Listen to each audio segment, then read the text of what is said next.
MisterGJ. He has been in Taiwan for a decade. He's a Seventh-day Adventist Christian, a polyglot, a YouTuber, and an engineer. He's from the first Black independent nation in the world. Do you guys know which country that is? Haiti. Haiti, go girl! It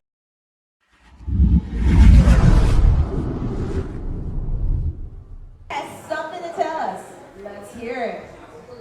Everybody, hands together for Good evening, Taipei.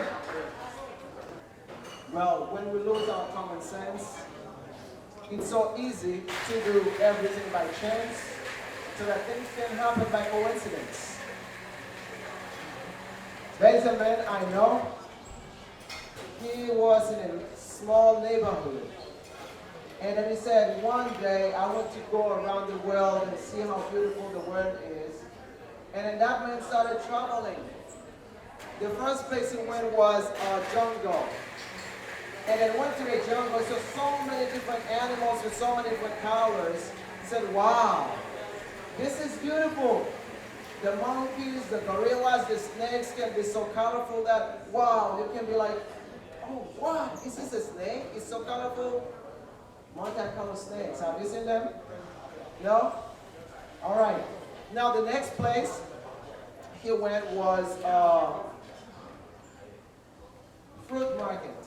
You know the fruit markets in Taiwan? They are the most beautiful thing you can see. They are red, yellow, black, white, pink, all different kind of colors of fruits. And he was like, wow, this can't be by just coincidence. You know, it's like somebody who is smart enough has designed those things to happen this way. And then said, well, this is not enough. I want to see more. And he went down the coral reef.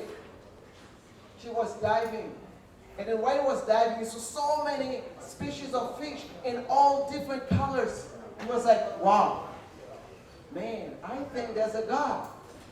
Why could everything be so colorful and beautiful? Nature is amazing. And then that was not it. The same man came to Taiwan. He went to Yangming Mountain, Yangming Shan. Do you know that place? And he went to a flower garden. He saw the flowers. He said, what? This can't be true. There's purple flowers, white flowers, pink flowers, red flowers, black flowers, all kinds of flowers. Wow, this is amazing. And then he fell in love with nature. He said, Mother Nature, I love you so much because of your colors and your fragrance. I want to stay with you. While he was, exploring all this around the world, and he got a phone call. Bling. That was his wife. And then he said, you need to get back home right now. We have things to talk about. And then he didn't stay longer. He went back to his hometown. And then when he reached home, he realized that his daughter was talking to a dark complexion, wet-built man that looked like an angel. He was so handsome that he was brought among the angels. That's what you would say. I was not there though. Somebody told me. Okay, and then he said, okay, what's the matter? And he called their daughter. He said, what is that thing you were talking to? Where do you get that? Do you realize that you look different? Are you blind? You cannot see with your own eyes that you cannot talk to these gorillas and monkeys? And then the doctor took the time to say, Dad, I see we are different, but the only difference I can see is that he has more melanin than me. If I had more melanin than him, I would have a darker complexion than him. That's just common sense, right? The father was like, are you telling me you have common sense? I don't have common sense. I brought you to this place. You are my daughter. Okay. No, Dad, you don't need to shout. What I just mean is like, you had your common sense when you went to the jungle. You were happy to see the colorful animals. You had your common sense when you went to the flower garden. You could see different colors of flowers and say nature is beautiful. You had your common sense When you went deep down the ocean, you see the different species of fish and with many different colors. It was beautiful. But when you see the young man, all that changes. Colors change all this perspective. What is beauty become what is ugly to you. Father, I think we have lost our common sense. It's time to get it back. Common sense is not always common. So, thank you. Let's give it Roy. Let's give it Roy. Let's give it Roy. Oh, for me, thank you. I appreciate that. Thank you. All right. This one I'm gonna read. We were stolen from Africa and put to work.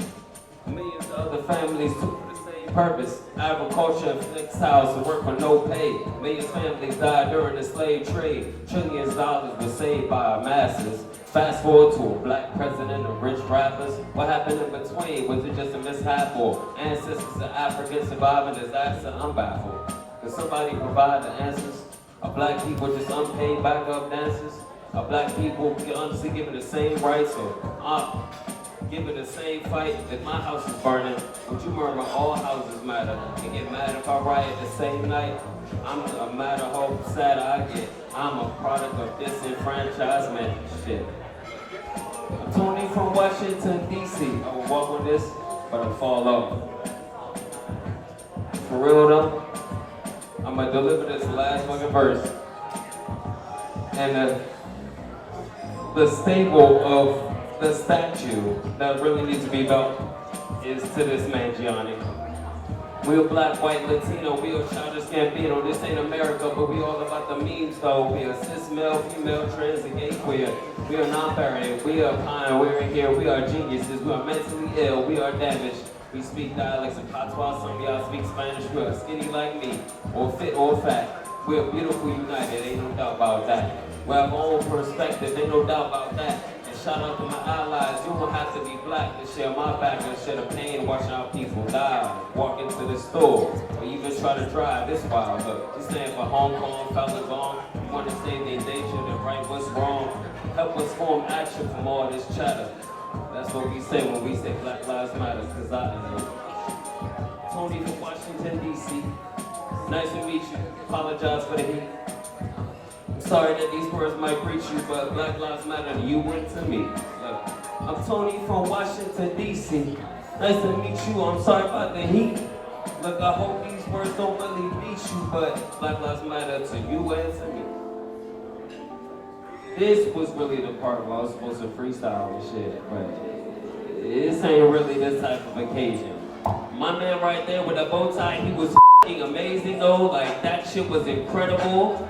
This woman that was up here that was talking about where she came from California, and where she came from, talking to different people about where she was, like Michi is awesome. Oh my God, all the people that were really up here, like, y'all really deserve some praise, like for real, like me, I'm just an entertainer, and I love it, I love it, I love it. I love all of you guys, thank you so much for this time, I really appreciate it. I'm not an artist.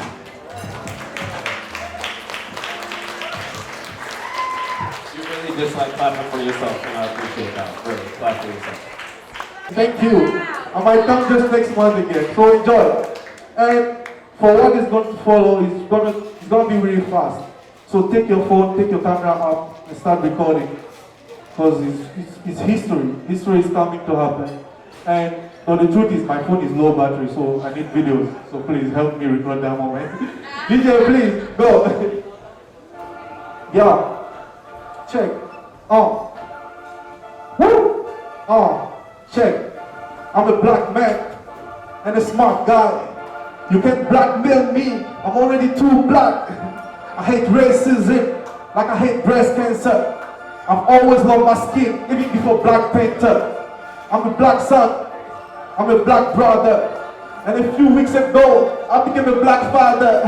I'm coming like a boss, not a passenger. So you can tell every carrot, I'm the manager. I'm a black rapper, I'm a black artist. Fuck the blue, the red, I need a black carpet. I'm coming like a boss, not a passenger. So you can tell every carrot, I'm the manager. I'm a black man with big dreams, big nose, big lips, big big pocket. I'm coming like a boss, not a passenger, so you can tell every carrot I'm the man ninja. Enough is enough. Shooting at me, you shooting a star, you shooting the next Kendrick Lamar. Bitch, please don't kill my vibe. Bitch, please don't touch my head. Bitch, please, bitch, I can't breathe. Bitch, please take your knee off my neck. I'm done. Thank you.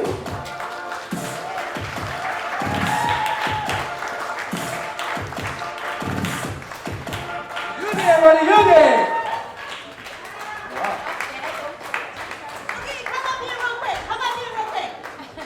I've got to make a comment about this t-shirt. Everybody say this t-shirt. No sugar. Black, no cream, no sugar necessary, okay? Straight up black. Oh, I love this shirt. Everybody, give them a round of applause.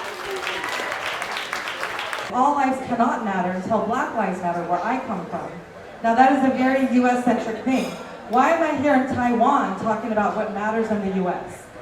It's not just about George Floyd or Breonna and all that stuff.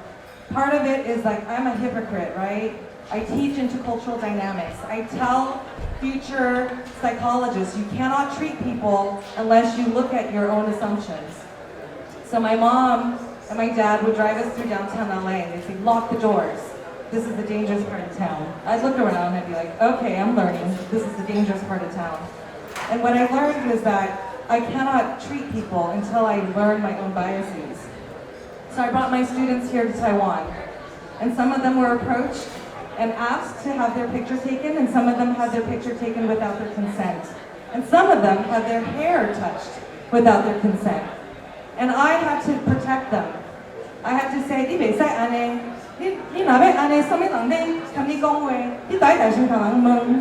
so I would tell people in Taiwanese, that is very disrespectful. How would you like it if they touched your hair? It was a very awkward conversation to have at the night market. I want to say that another thing that happened right before I came out to Taiwan for sabbatical is that I participated in something called Defy Ventures. I went to maximum security prison. And in this maximum security prison, I was asked to do an exercise called Walk the Line. And basically, I sat across from someone who did not look like me, and I was asked, take a step back if you've ever been pulled over for no reason. Take a step back if you've ever been questioned for X, Y, and Z. Take a step back if you've been followed in a store, so on and so forth. My partner was all the way across the room. I couldn't even see him. His name was Robert, by the way. And Robert looked at me saying, it's okay, I completely understand. I want to tell you, last year in Taipei, I got myself into a little scuffle. And I am barely here to tell you what happened, but what I recognize is that a brother got me out of a lot of trouble, and that I recognize my privilege. And because of that, I remember what the Kuras told me. The Kuras told me during my fellowship, you gotta use your voice. So what I'm gonna do is, we've already heard, it's hard to go after Brandon. So I do have something to say, but when I have nothing left to say, I usually sing. So I'm going to tell you that when I was locked up in quarantine, I saw what some of the other organizers did at the Peace Park. And not just Taipei is listening, but I see that Black Lives Matter for the Taiwanese diaspora are here representing. Thank you, Georgia, for that beautiful song. I'm ashamed to say I'm not good enough at any instrument to sing like Georgia did for you. But during my quarantine, I was very moved by hearing something that happened to one of the Beatles. He came to the US in the 60s, and he saw that someone was yelling as if someone had just murdered someone else. And he turned around to see what the fuck happened. It was a black girl. A black girl was being told to leave, that she was causing a nuisance. So he went back home to his hometown, and he wrote a song, and I'd like to sing for you my interpretation of that today. Woo! Let's hear it.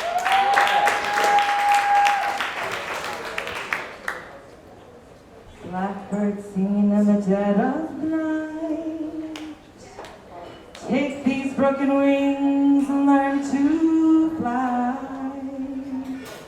All your life, you were only waiting for this moment to arise.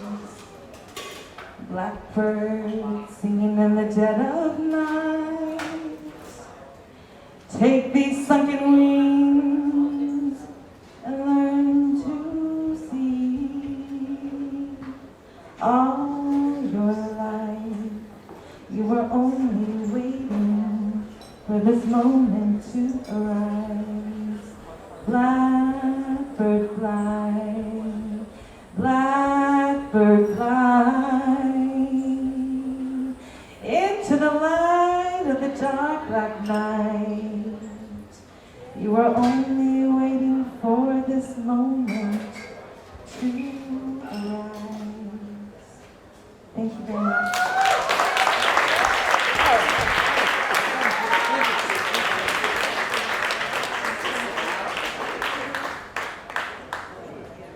Version 2.0 is actually blacklifematters.org. It's a website.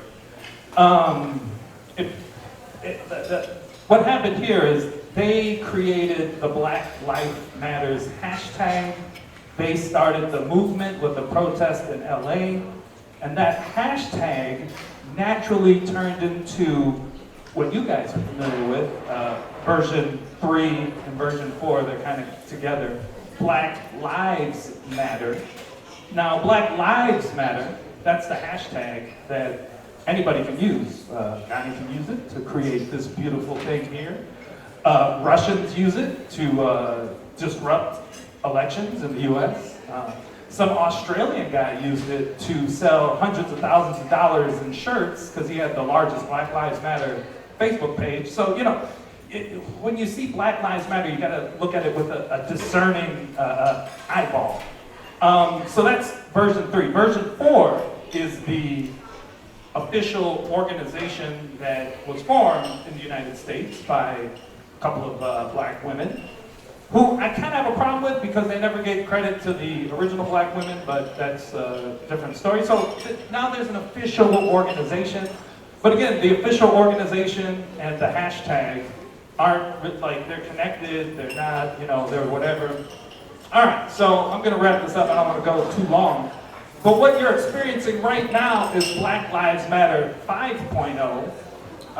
And that basically got kicked off with the execution of George Floyd. And I've been watching this thing really closely since about 2015. And this execution, what it triggered is you have people from version 1.0, like my father, like Teju, who I brought out here last year, who are part of the Black Liberation Movement. They weren't really down with Black Lives Matter until, what was it, until just recently. So what you have with version 5.0 is version 1.0 and 3.0 and 4.0 got together and made a baby. 5.0, now you got this weird guy from Milwaukee sitting in Taipei talking to you guys at Carnegie's, a bunch of Taiwanese people and white people are like, who the f*** is this shit? Anyway, I'll end it there. Historic. Thank you. I can tell my story now, can I? I said the first time I was called a nigger, I was in Saudi Arabia. Have you been to Saudi Arabia? Well, it's more like Taiwan. Beer's cheap. A lot of girls, but you ain't getting laid. It ain't gonna happen. I don't know why, but it ain't gonna happen. Anyway, I was standing in front of my hotel. It's a very cheap hotel according to Saudi status. It's called the Sheraton. And I saw a bunch of black guys run past my hotel. And one of them looked at me, and he was surprised to see me standing in front of the cheap hotel. And then he was surprised because he looked at me like this. Ah! And then he said, run, nigga, run. So I ran after him. So I caught up with him. I said, dude, why are we running? He said, no, dude.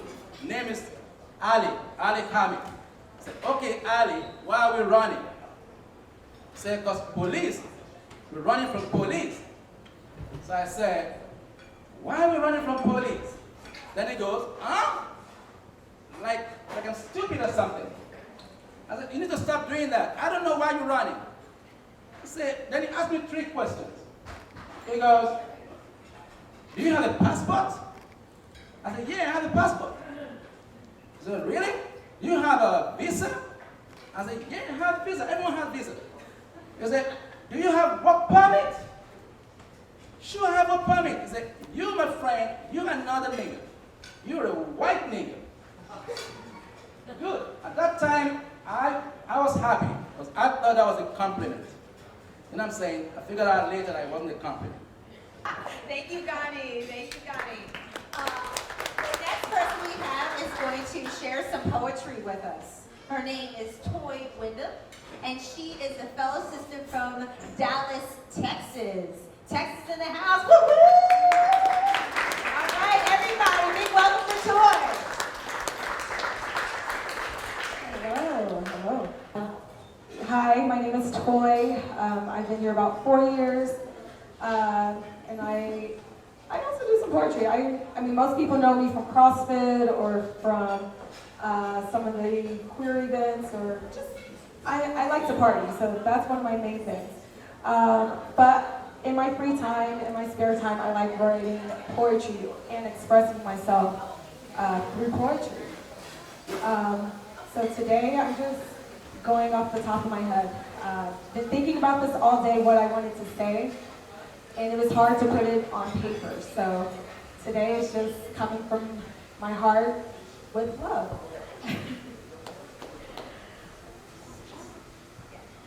I am the epitome of conflict. Every day is a struggle to be angry, to hate, or should I be loving and happy? Should I show people what true love and true joy is? Sometimes it's hard because I know that the world is on fire. There is so much hate in the world, but I am one that is to light a fire that is just of love. I am the embodiment of love. I am just overfilling with love because I am loved and I want to love. And I want to show the world love. I am enriched with light. I want to spread my light and shine brightly all over the world. No matter what people see me as based on the color of my skin, I am still going to keep shining and keep living like life is, like there's only one. Every day, I think about how can I be this happy? How can I be so joyful? And it's only because I make it a choice.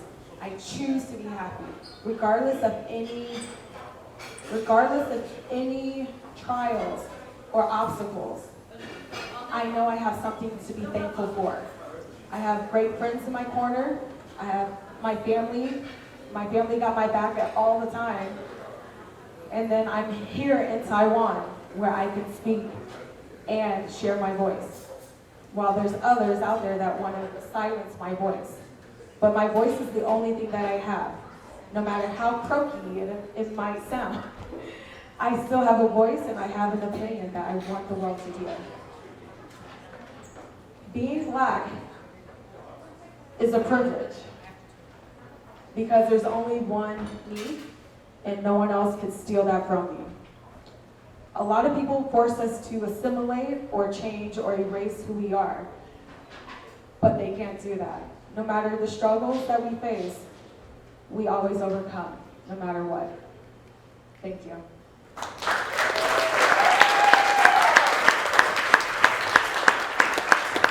Thank you, Tobie. Okay, now we have the Caribbean in the house. Who has been to any of the Caribbean islands? Raise your hand. Woo! Okay, there's a few people here. It is by far has the most beautiful beaches in the world, hands down. If you haven't been, once this COVID thing's all over, you have to go. Our next presentation is going to be a PowerPoint. You'll be able to look at it on the TV monitors. And our two presenters will be Wilma from Taiwan and Veronique from St. Vincent and the Grenadines. Everybody, let's welcome them.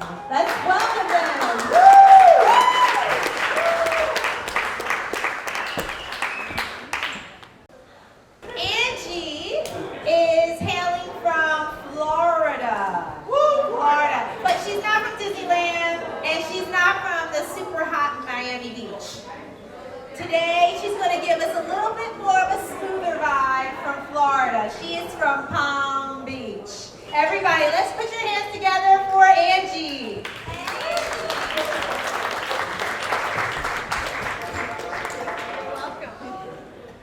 So I actually wrote this poem during a time where I felt really sad after finding out everything that's going on the news and reading and speaking to others about it. But this poem is more so hope, I think, and I hope that it gives you hope as well. Writing this poem helped me to process my feelings kind of as therapy. I currently don't see a therapist, so I actually try to do like self-therapy, art therapy, music therapy, poetry therapy, whatever I can do to process things and not go nuts. So.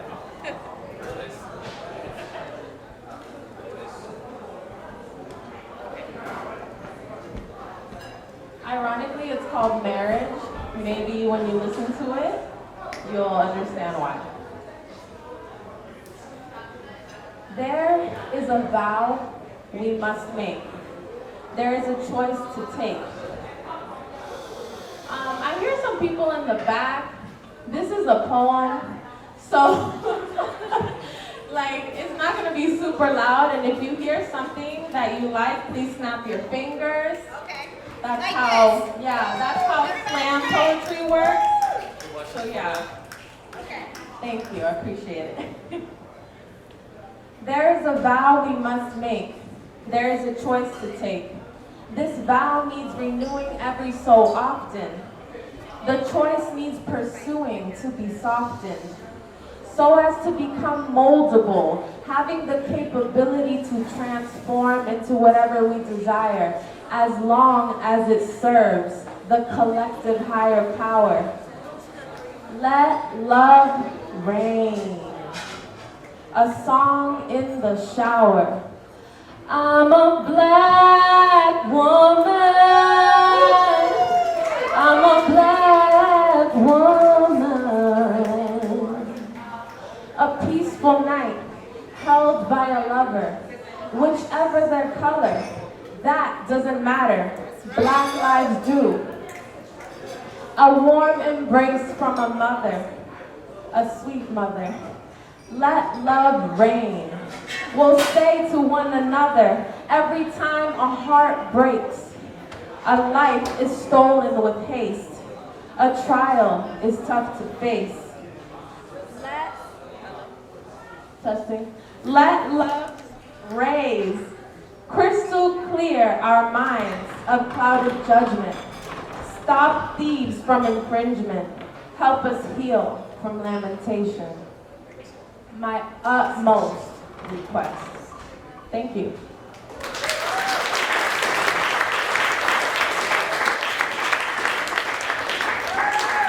We're going to begin our presentation. So hello, good afternoon everyone. My name is Veronique. This is my lovely co-worker Wilma. We're here today as part of the marketing team from our company, A Better Future.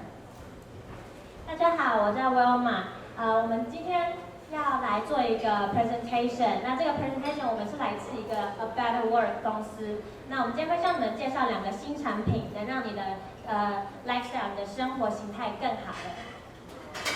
So we're going to present 2 of our most cutting-edge print-on products for you guys today. The first one up, as you can see on the screen.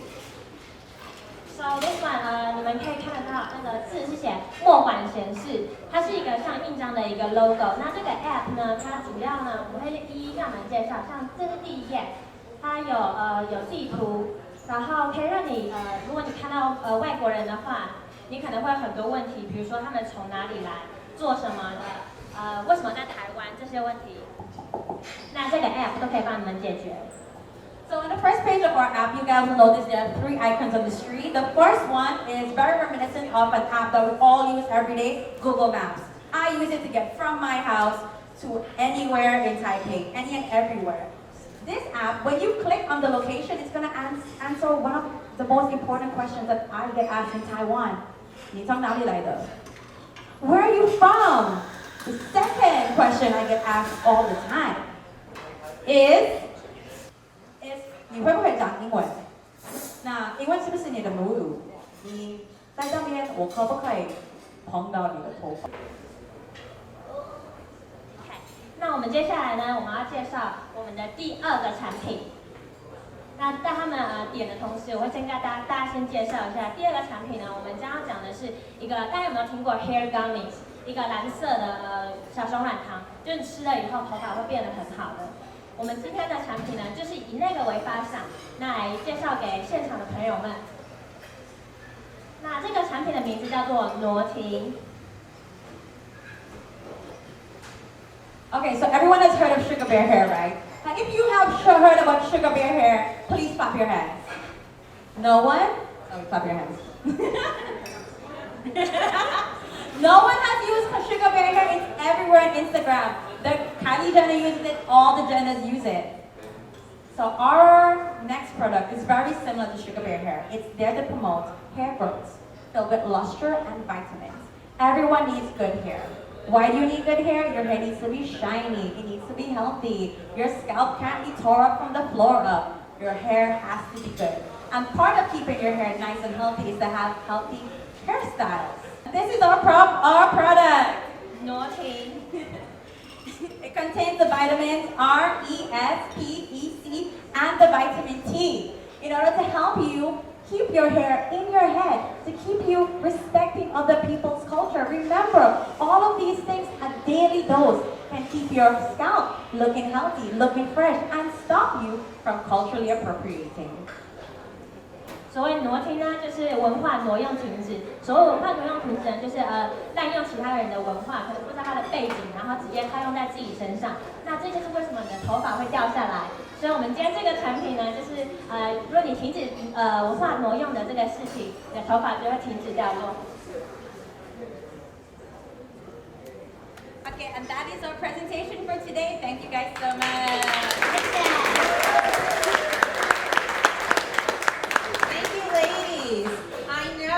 One of the things that I had in my speech was, you know, all the time, Amas want to touch my hair. They're just like, oh, 你的头发是自然卷吗? And I said, oh, 自然卷. 我可以摸一下吗? And I always said, 可以. And when they touch it, they go, oh. They can't believe it. They're just like, you saved so much money on curly hair. So I'm pretty proud. As Black people, most of us are very proud of our hair. We're very proud of our culture. But like they said, please ask before you touch our hair. But it can also be a point of comedy and good fun. Thank you, ladies, so much for that wonderful introduction about hair and cultural understanding. Thank you. One round of applause. Okay, our next participant is from South Africa. How many of you have been to South Africa? Woo! Woo! Woo! I hear some woo woo! Anybody else?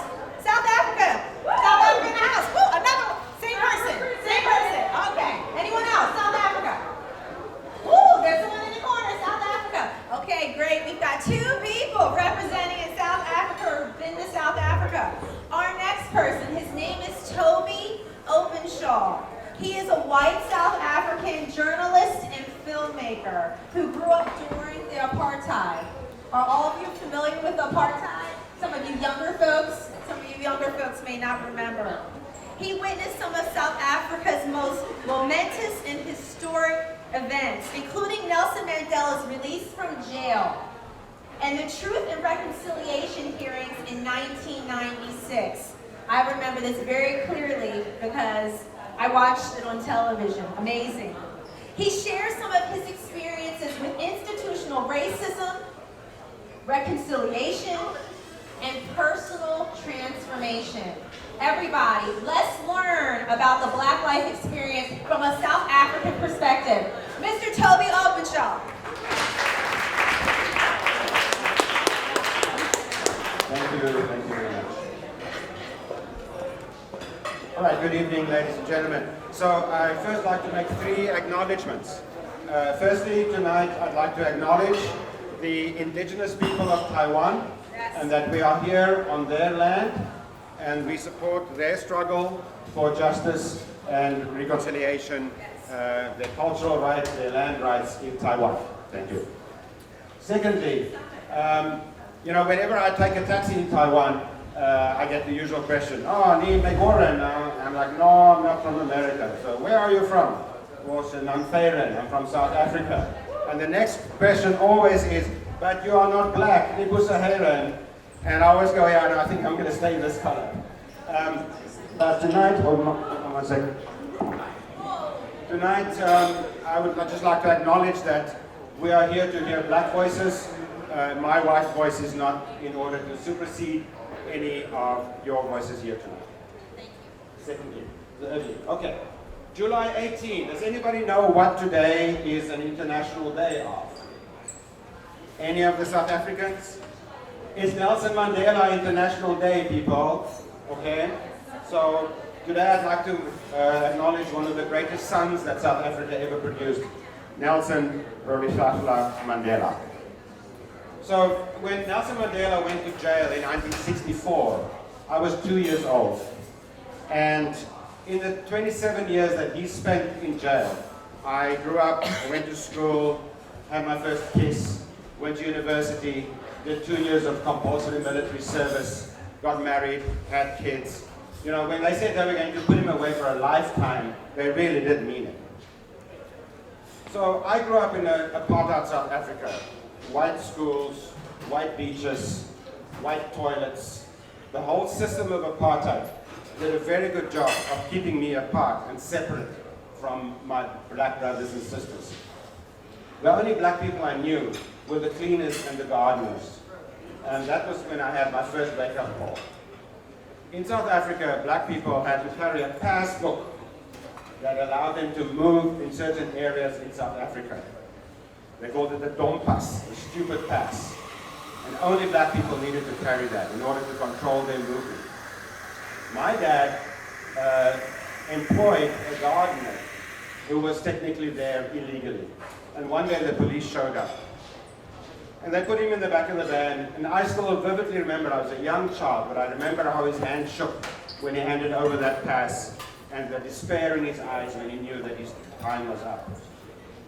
The police officer, reasonably kind, put him in the back of the van and then had a conversation with my father, which I overheard. And he said to my father, you know, it's also illegal to employ people like this, so technically you're also breaking the law. But this time I'm going to let it slide. And somewhere inside of me, I realized at that point that here were 2 people who had just broken the law, a white person and a black person. And the white person is getting a free ride, and the black person is being taken away. I think I recognized something about white privilege at that moment, even though that wasn't a word yet.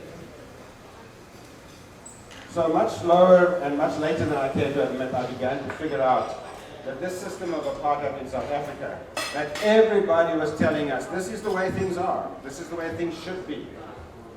My parents, my school teacher, the minister in the church, the politicians, everybody was explaining and telling us this is how things are supposed to be. And that we are fighting to preserve our way of life. Now that phrase, preserving our way of life, is something I've heard often these days, and especially in regards to, for instance, Israel. And I just say that as South Africans, we have to come to grips with the fact that our way of life is predicated on something that is basically unjust, and it cannot stand. So when Mandela was finally set free in 1990, 30 years ago, he said that this country can only succeed if black and white reconcile. The country was torn apart by riots, by protests, and police were cracking down, the military was in the townships, and yes, even I spent 3 months in a black township carrying a rifle. But Nelson Mandela said, we need to come together if we want to make this country work. And one of the things he did was he founded the Truth and Reconciliation Commission. So they invited victims and perpetrators to come forward and tell their stories. They understood how important it was for people to tell their stories, for victims to express their pain and to demand justice, and for perpetrators to ask for forgiveness. I was involved as a journalist and a cameraman in some of the hearings, and it absolutely changed my life.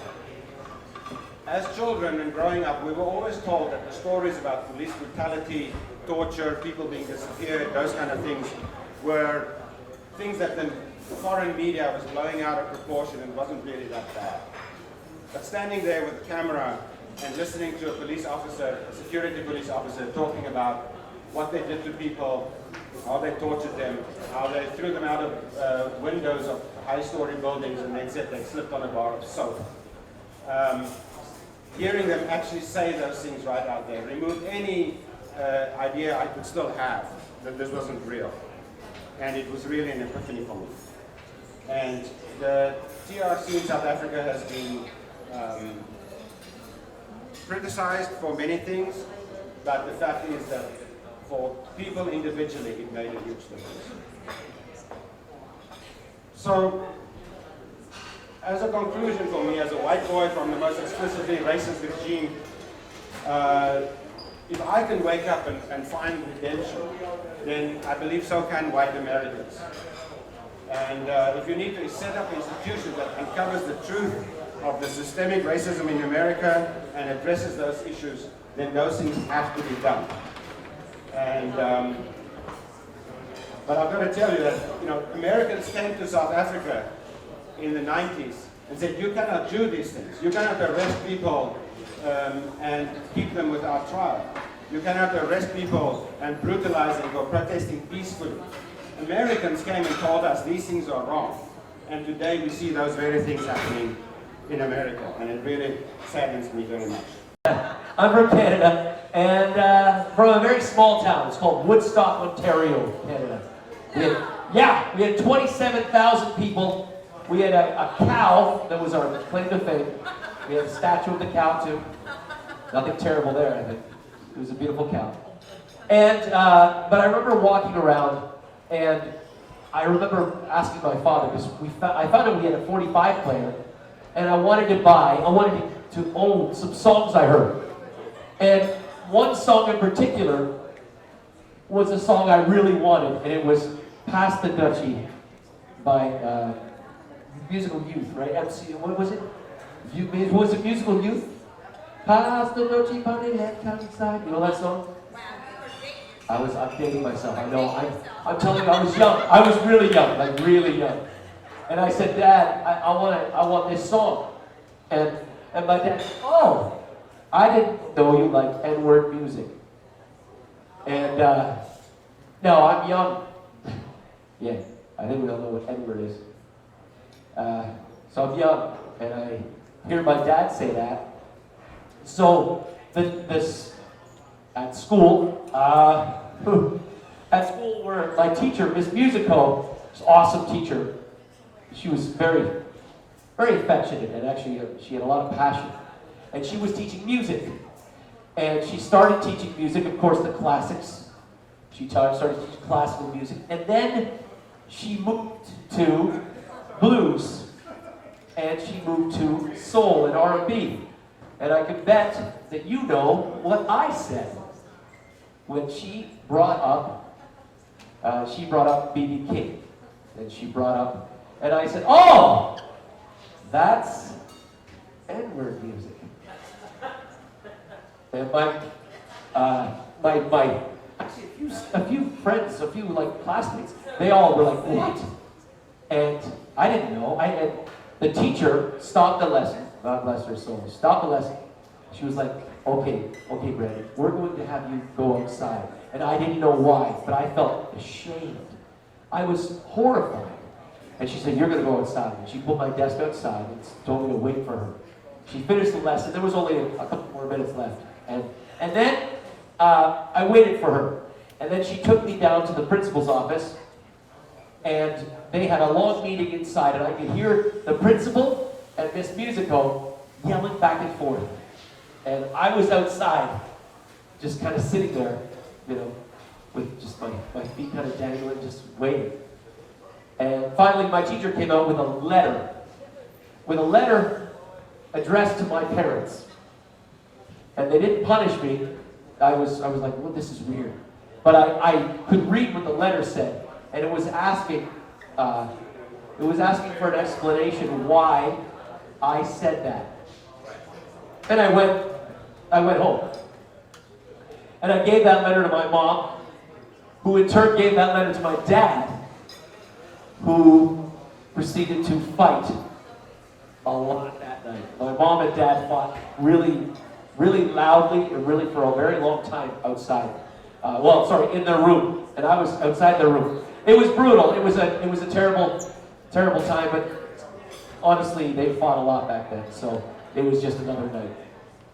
But I went to school the next week, and all the students were taken out of the classroom, and Miss Musico was just there, and it was me and her by ourselves, and she wanted to go over music with me.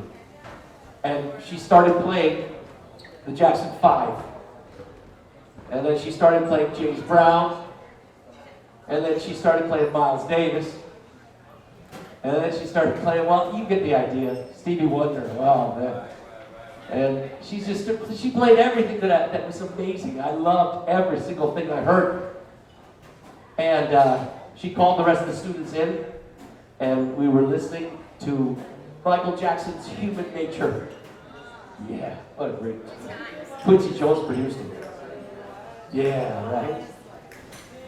Yeah, Human Nature. And I said, well, she said, what do you think of the music? She said, do you like James Brown? And I said, I love James Brown. And she said, what do you think about Stevie Wonder? I said, I love Stevie Wonder. I just called, it was great. And Superstition and everything. And then she said, what do you think about Michael Jackson?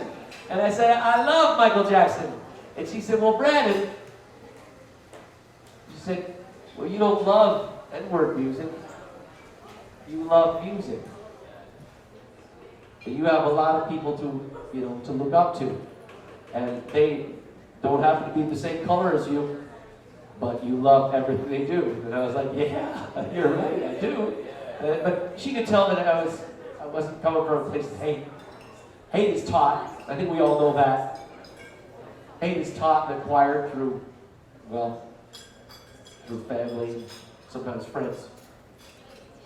The wrong kind of friends.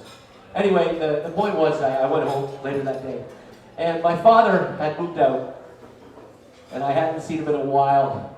My father disappeared for like 3 or 4 months, and my mother finally told me a couple months later. She said, oh, your father's got a new place. You're going to go see him this weekend. I went into his new place, and he had a Michael Jackson's Thriller album for me to give to me. And he never spoke to me about it at all. I think he was sorry. I don't know.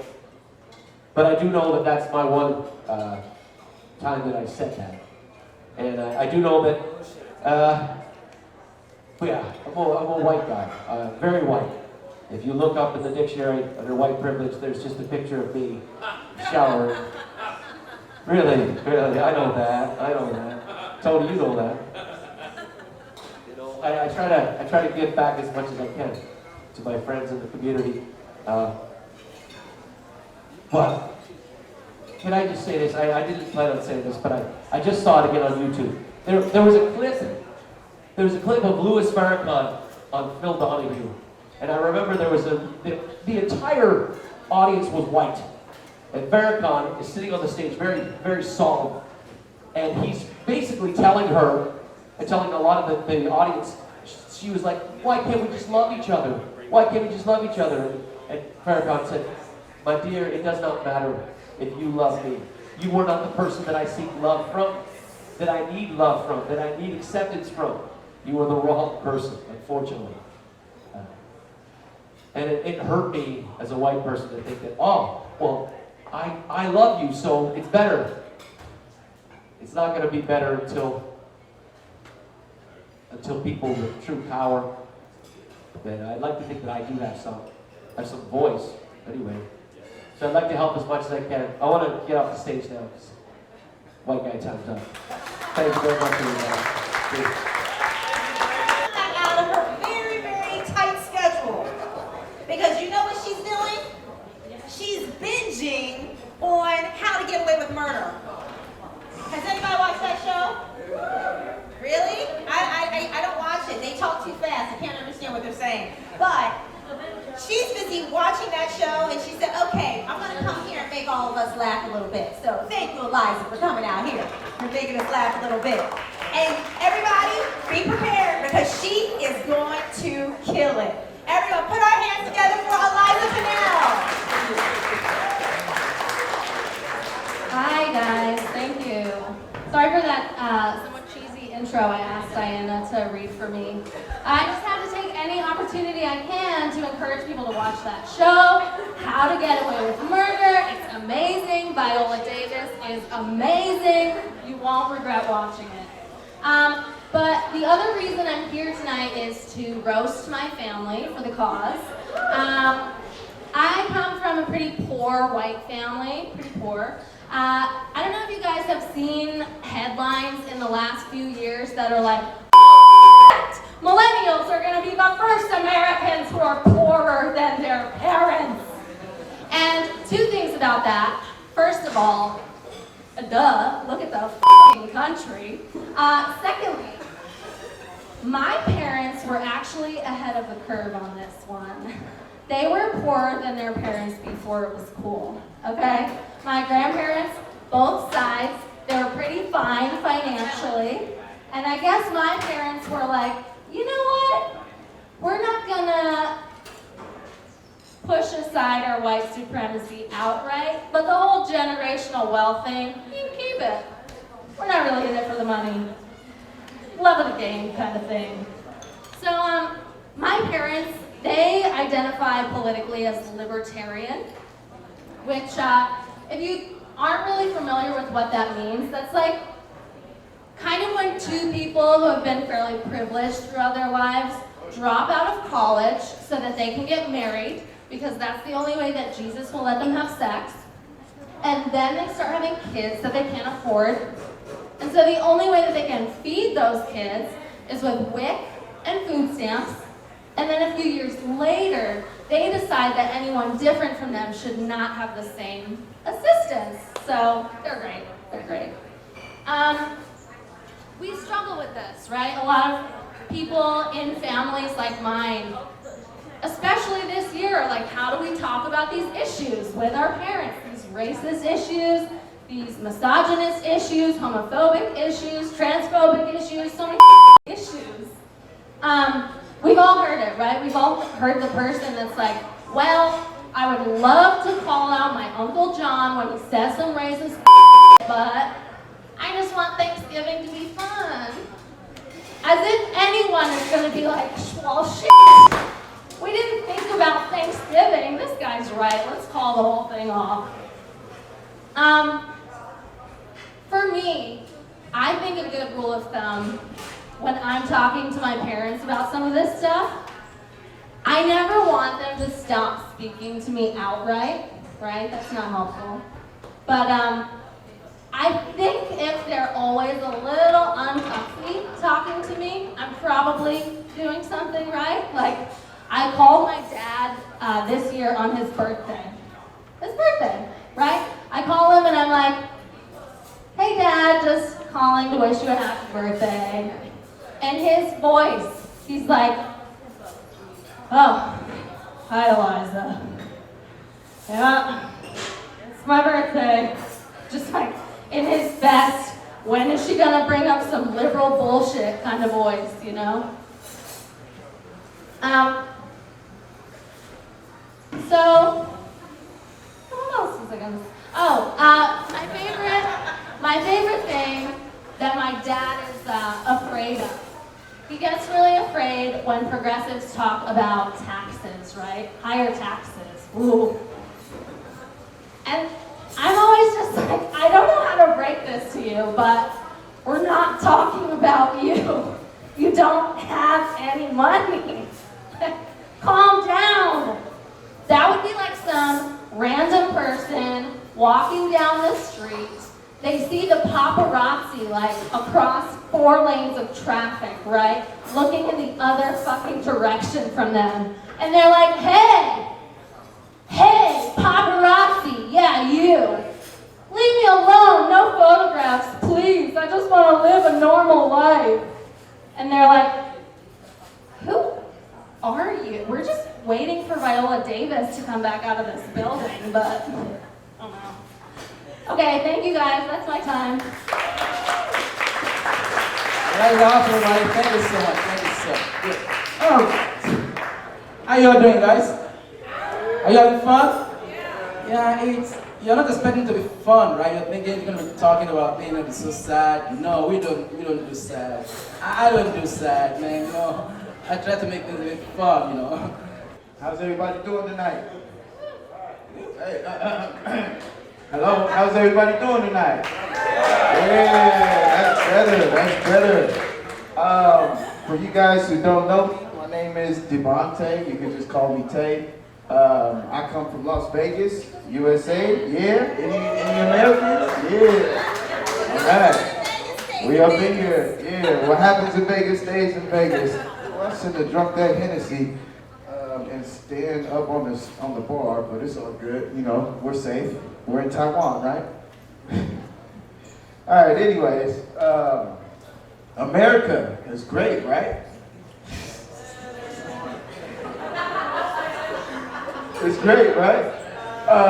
Growing up in America, I had to become something called the man of the house.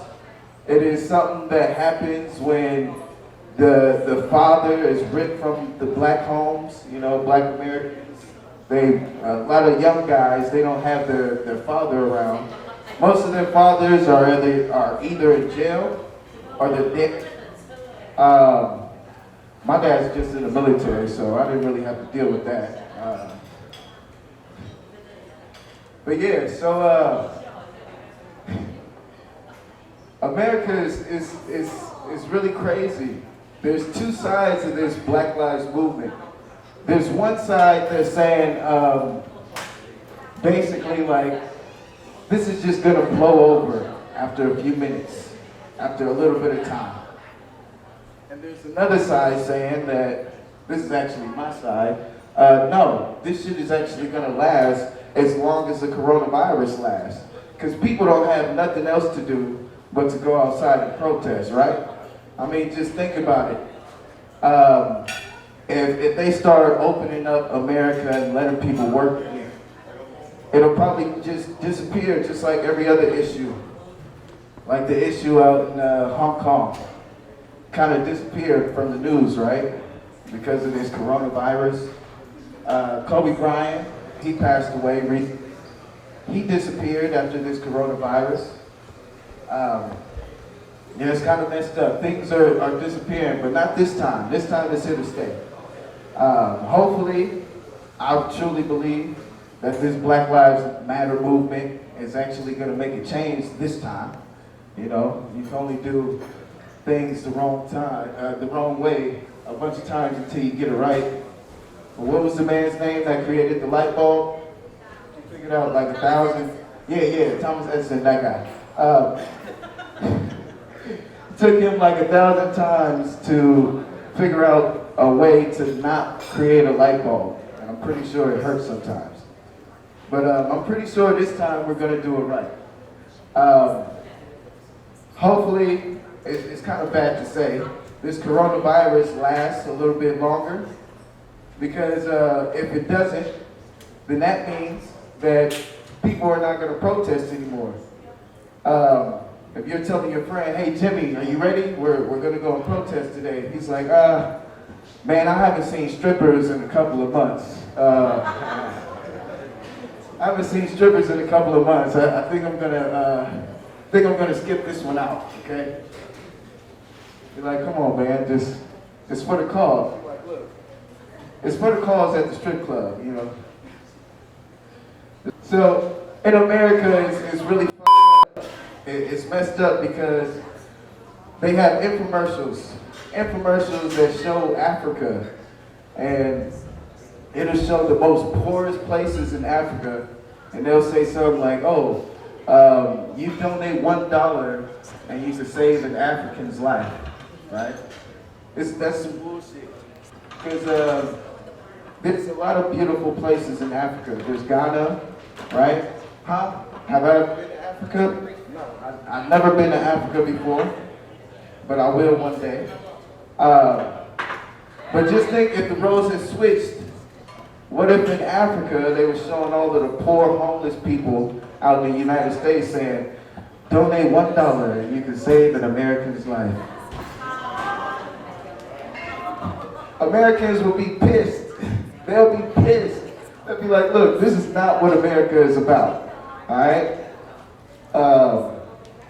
Anyways, so during all of this that's going on, I've been watching a lot of news.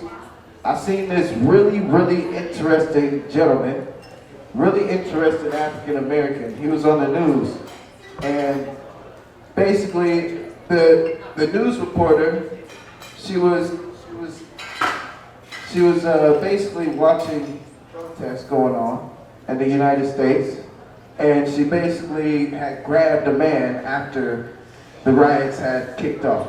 So when the riots had kicked off, people are running around, police brutality is going on. And this lady, she basically grabs a guy. She grabs an African American. This guy, he has his shirt off, he has tattoos all over his body. And he really like inspired me. He said the person basically asked this gentleman, what is going on? How do you feel? He basically ignored the first question and he answered the second one. He said, I'm outraged, I'm mad, I'm upset.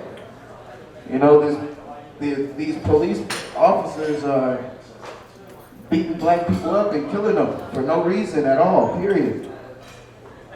And he really inspired me because after that, he said everyone needs to be aware and you need to be on the lookout for my upcoming album. Goddamn. Hey, follow me on Instagram, Mr. Cotton Candy 2323, and he got off the newscast, right?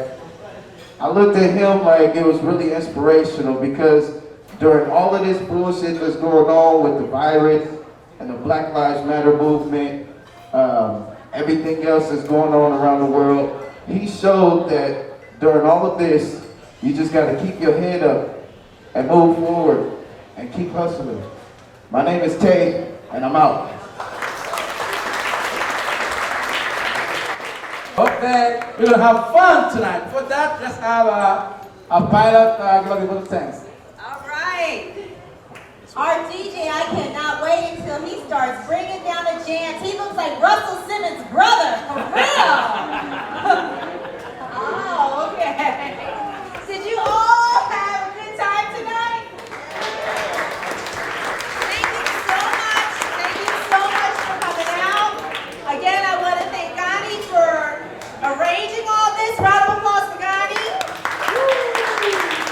And for Casey, starting the Black Lives Matter movement in Taiwan. For Casey. And for all of you, for supporting, for all of you that are other people of color who are not black or people of color, for still being here and supporting us. Because this is much different than the civil rights movement from the 60s. It's completely different. And one of the biggest things that we've known how it's different is that all colors of people believe that racial justice is important.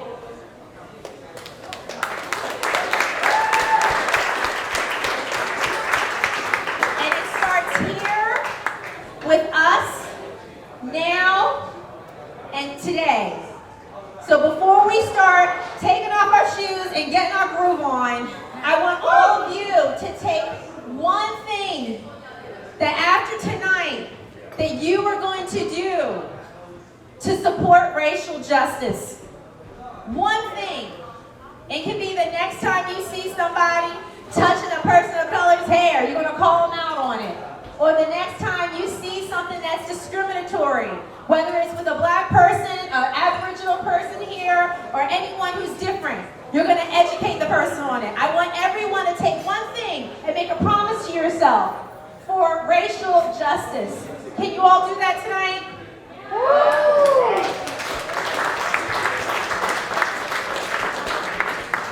I was so happy. I've been in Taiwan for 15 years.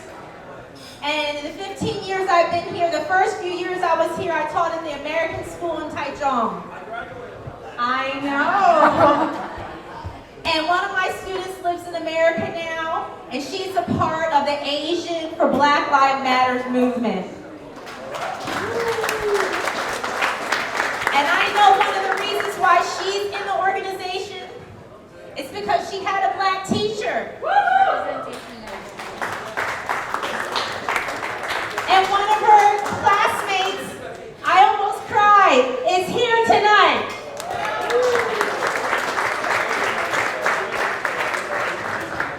It all starts with us and us being here, and I know that the only reason why I'm here is because so many people before me made the sacrifice so I could be here. Thank you, Taiwan. Thank you. Well, I need to know. Thank you. Let's get started with the tunes. Let's go. Thank you. Good night. Bye. Let's dance. Come on, let's do it. Okay. Into Taiwan, I've been all around the globe trying to protect your soul. You made it to the end of this video. I have a lot more you're gonna like to watch. So please subscribe and stay tuned.